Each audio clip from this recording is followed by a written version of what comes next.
कराची में तेज़ रफ्तारी और गैर जिम्मेदाराना ड्राइविंग संगीन मसला बन चुकी है। इससे ट्रैफिक हादसात होते हैं, मासूम लोगों की जान चली जाती है। अफसोसनाक बात यह है कि हादसात के बाद मुलजिम फरार भी हो जाता है और फिर पुलिस मुलजिम को तलाश करती रहती है। ऐसा ही एक अफसोसनाक वाक़या 14 मई की रात को कराची के मेन सीव्यू रोड खैबान बुखारी पर पेश आया, जिसमें एक तेज़ रफ्तार डबल केबिन गाड़ी ने एक कार को टक्कर मार दी और हादसे में एक 33 साला शख्स जो कि 3 बच्चों का बाप था अपनी जान की बाजी हार गया और 2 नौजवान शदीद जख्मी हो गए जिनकी उम्र 17 और 19 साल है।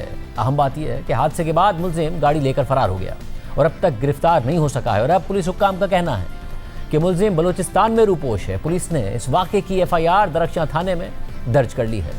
FIR के मुताबिक एक रिवो गाड़ी ने कार को बाएं साइड से टक्कर मारी और मौके से फरार हो गई। इस वाक़े की वीडियो में देखा जा सकता है कि एक डबल केबिन रिवो गाड़ी तेज़ रफ्तारी से एक कार को हिट करके बगैर रुके तेज़ी से आगे निकल जाती है। इसके बाद गाड़ी को डिफेंस की सड़कों पर देखा गया, यानी गाड़ी खुद टूट फूट का शिकार थी, आहिस्ता चल रही थी मगर उसके बावजूद फरार होने में कामयाब हो गई डिफेंस की सड़कों पर। इसकी CCTV फुटेज आप अपनी स्क्रीन पर देख सकते हैं। पुलिस के मुताबिक हादसे के वक्त गाड़ी पर जाली सरकारी नंबर प्लेट लगी हुई थी। हादसे के बाद मुलजिम ने पहले अपनी गाड़ी डिफेंस फेज़ 2 की एक इमारत में छुपा दी और बाद में करीबी वर्कशॉप में मरम्मत के लिए भी भेज दी और फिर वाक़े के 2 दिन बाद पुलिस ने एक वर्कशॉप से गाड़ी को ढूंढा और फिर गाड़ी से महकमा एक्साइज बलूचिस्तान की दस्तावेज बरामद हुई।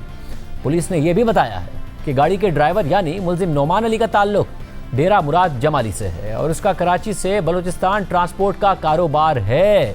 5 दिन हो गए हैं मगर अब तक मुलजिम को पकड़ा नहीं जा सका है और पुलिस शुबा जाहिर कर रही है कि मुलजिम बलूचिस्तान रूपोश हो गया है। इस हवाले से ये सवाल भी उठ रहा है कि क्या मुलजिम इतना बाअसर है कि उसे पकड़ा नहीं जाएगा। अगर मीडिया की हेडलाइंस से यकीन तो उसके बाद उसकी गिरफ्तारी भी नहीं होगी या फिर पुलिस आगे बढ़ेगी और उसे गिरफ्तार करेगी। इस हवाले से हम गुफ्तगू करेंगे। हमारे साथ DIG साहब भी मौजूद होंगे। पहले हमारे साथ नुमाइंदा जियो न्यूज़ ज़ीशान शाह मौजूद हैं और उसके बाद हम बात करेंगे DIG साउथ असद रजा से। ज़ीशान, बहुत शुक्रिया। ज़ीशान, पहले आप बताइएगा, शुरू से इस केस पर तहकीक कर रहे हैं, क्या मामला अभी तक सामने आया है? गिरफ्तारी की पुलिस करीब है या मुलजिम फरार होने में कामयाब हो गया है? शाहज़ेब, फ़िलहाल की अगर हम बात करें तो ये कहना गलत नहीं होगा कि जो मुलजिम है वो फ़रार हो चुका है।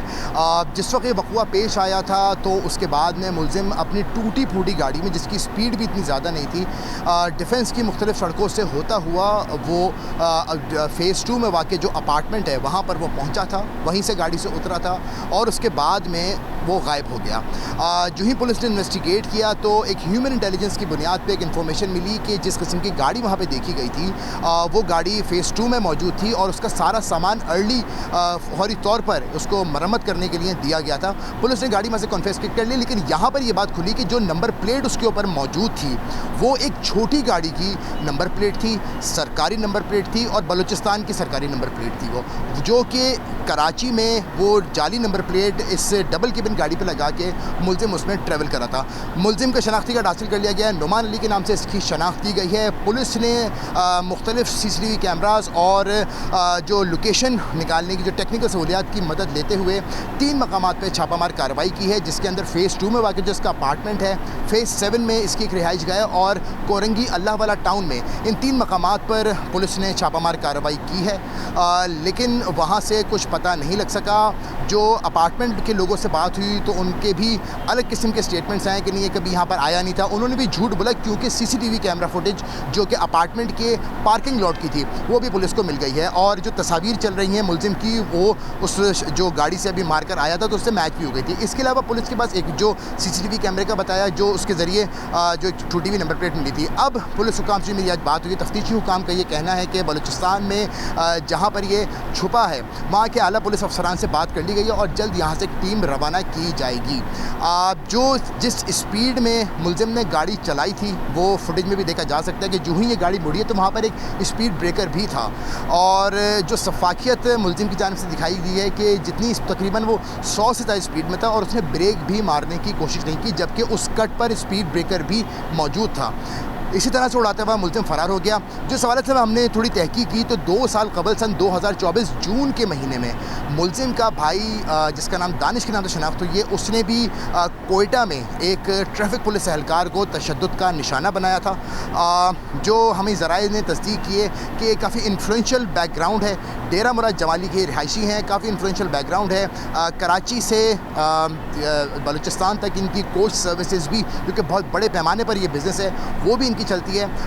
तो इस हवाले से ये है कि यहाँ पे मुलजिम एक जाली गाड़ी लेकर घूम रहा था और यहाँ से एक इतनी बड़ी बात, एक शख्स को एक एक्सीडेंट में हिट एंड रन करने के बाद में वो यहाँ से फ़रार हो चुका है। जी ज़ीशान तफसीलात बता रहे थे। DIG साउथ हमारे साथ मौजूद हैं। DIG साहब बहुत शुक्रिया शो में ज्वाइन करने के लिए। DIG साहब ज़ाहिर 5 दिन हो गए हैं मुलजिम ने ये वाक़या किया, उसके बाद वो पहुंचा, गाड़ी छुपाई, गाड़ी बरामद हो गई है, मगर मुलजिम पकड़ा नहीं जा सका है।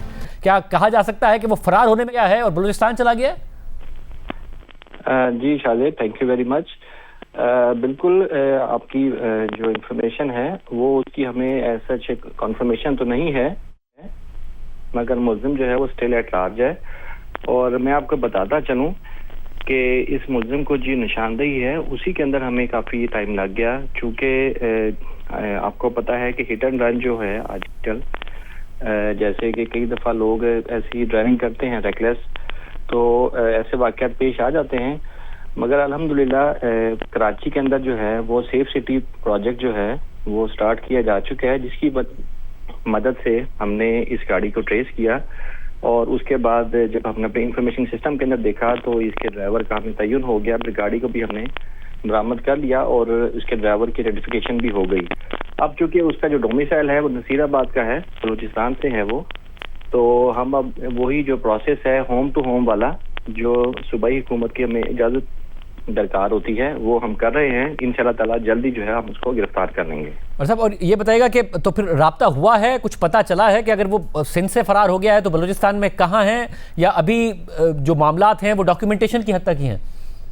जी देखें, उसकी आइडेंटिटी जो है वो जाहिर हो गई है, तो उसके जितने भी पर्टिकुलर्स हैं वो हमारे पास हैं।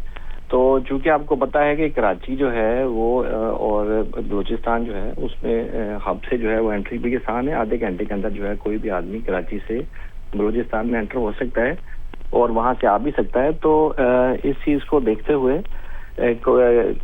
मुमकिन है कि वो बलूचिस्तान चला गया हो, तो पुलिस जो है उसको सर्च करेगी और इंशाअल्लाह उसको ढूंढ निकालेगी। और यही साहब, इन्फ्लुएंशियल होना, असरसूख इस्तेमाल होना, मीडिया हेडलाइन से बात हटे तो मामले का पीछे हट जाना या खबरों से हटने के बाद दाखिल दफ्तर हो जाना, ये मामला तो नहीं होगा?